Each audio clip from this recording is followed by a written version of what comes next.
Let's go live. You're looking live at the NovaCare Bubble, and Zach Berman joins the show. Zach, we just saw your tweet.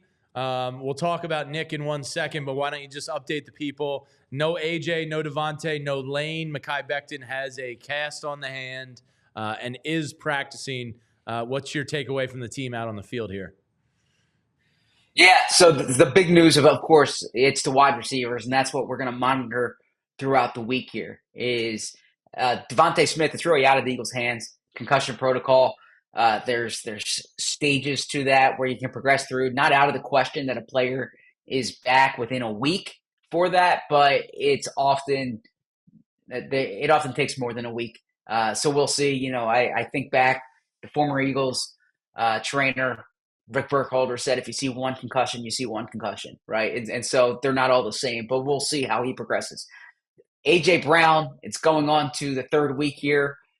This was expected to miss a few weeks. They have their bye next week. We'll see how that happens. My guess is the Eagles go into this game without both of them. It's still early in the week. By the way, I should also say the Eagles had a walkthrough or have a walkthrough today as opposed to a typical practice. And that's because of the way they came out of the game. Dallas Goedert did not appear to be out there during the stretching portion.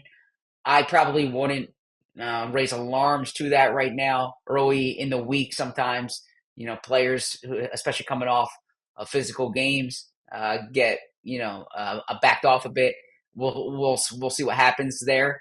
But then you mentioned Lane Johnson concussion protocol, fourth concussion since I've covered Lane Johnson, fourth documented one. So he was at practice on the side. He didn't have his helmet.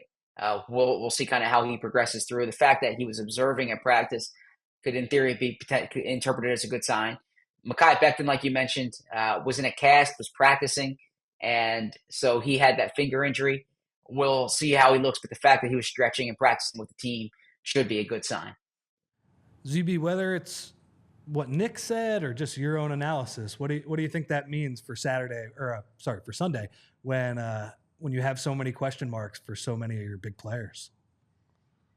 Yeah, so I asked Nick specifically about wide receiver because he's been saying for 2+ years this offense is built around A.J. Brown, Devontae Smith, Dallas Goedert. And so the biggest football cliche is next man up, but there's no next man up that's like A.J. Brown and Devontae Smith, right? And so is it functionally a different offense or do you have to kind of reinvent things? And he acknowledged that you can't say next man up in this case, but the next guy who's up, you have to kind of tailor the offense to who he is. So whether that's Johnny Wilson, that is Johnny Wilson, it's Jahan Dotson. I imagine Paris Campbell gets elevated from the practice squad. It wouldn't surprise me if John Ross is a potential elevation from the practice squad. It's a much different offense, right? A much different offense. And you think back during the 2 years since A.J. Brown's been here, it was really the last 3 quarters of that Eagles-Giants Week 18 game last year when they didn't have A.J. and Devontae. And then the fourth quarter of this past game, the Saints game. That Giants game did not look good. I would say the Saints game here did not look good other than that 61-yard catch that that Dallas Goedert had, and maybe they can keep getting those rub routes. And as Rich wrote about, did a great job in the newsletter writing about it. So yeah, that's to me is the biggest concern going into this week. I get whenever Lane Johnson's down, it's a concern, and it should be a concern. Fred Johnson, he's been here. He's a guy they like.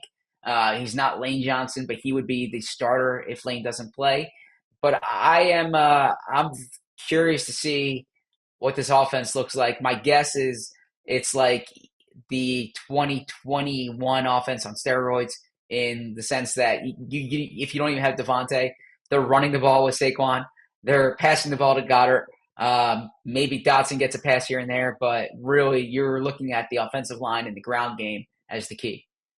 So, Zach, we didn't get to listen or watch Nick today because we were in show when he was talking to the media. But yesterday on WIP, made a little bit of a blurb, newsworthy thing where he said, yeah, I'm going to, contribute to the play calling at times in his new role as CEO coach. Did the idea of the play calling teamwork come up today at all in the press conference? Did he elaborate any more on that?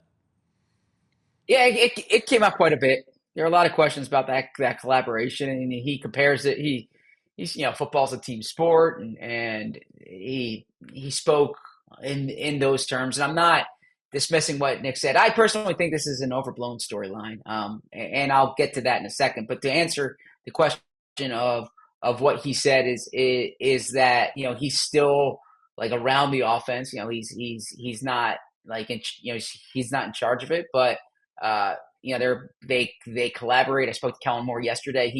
He spoke about the fact that this has been kind of this has always kind of been the case, that they discuss these things during the week. I think so. My opinion here is this is being overstated. I think that Nick I think Nick knew that play was going to be under scrutiny after the fourth down play. That's what I said Sunday, that he'd fall on the sword for his guys, even if they did call he's fallen on the sword. Yeah. And look, he might have said, let's go for the fourth down here. Sure. Because he has this and the fourth down. He might have said, let's go with the Saquon play. But I think there's been this idea since then that there's like these like Nick against Kellen type thing. This is Kellen Moore's offense. And I think Nick, I think Nick has like accepted that, acknowledged that, and like it would be a stretch when you say embrace that. But this is Kellen Moore's offense. Kellen Moore calls the plays. Kellen Moore puts the game plan together. Everyone I talk to tells me this is Kellen Moore's offense. And so, yeah, I think that I get why it's a source of intrigue. Les Bowen had a good column about it yesterday on allphly.com. But I don't think this is going to be like the type of thing where you're wondering, was that a Nick play? Was that a Kellen play? This is a Kellen Moore offense.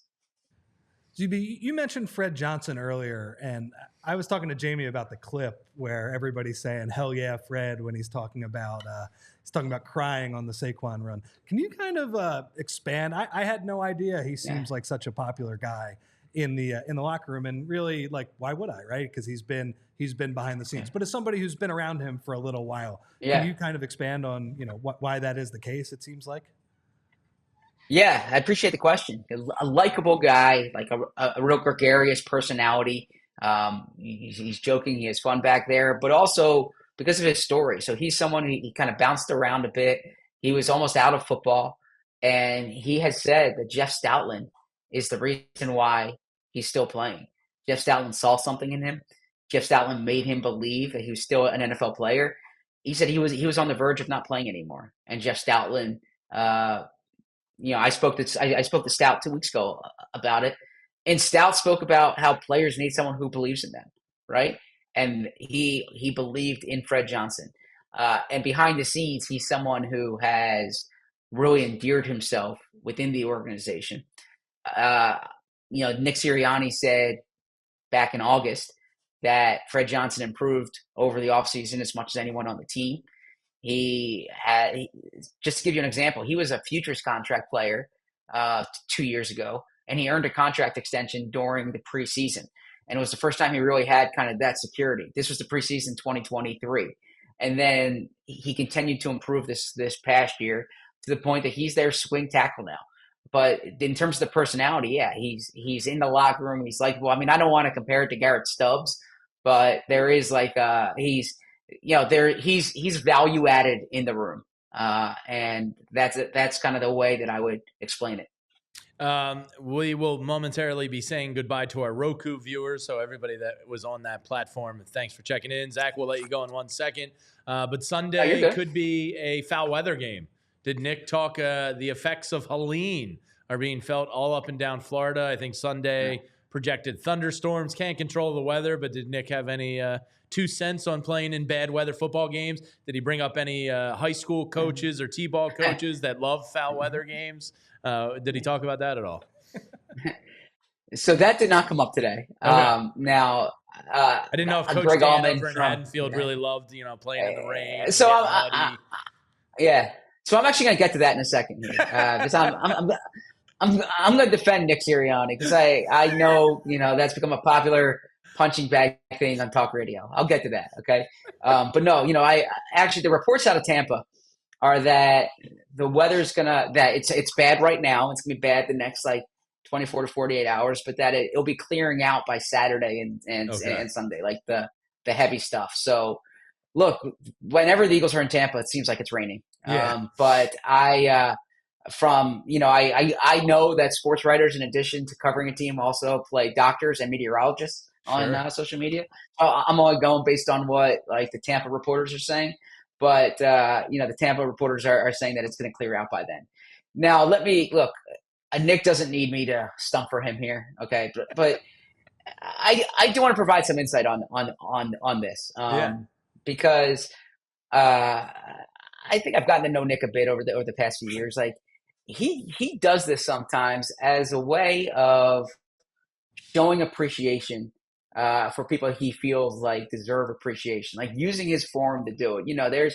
He every time that he'll mention his buddy Tom Langworthy's high school team. Oh yeah. In Jamestown, New York, and he does this as like a shout out to them. He'll mention his niece's volleyball team, like him mentioning the little league coach. Could you imagine how that little league coach must feel when like the head coach of the Philadelphia Eagles mentions you?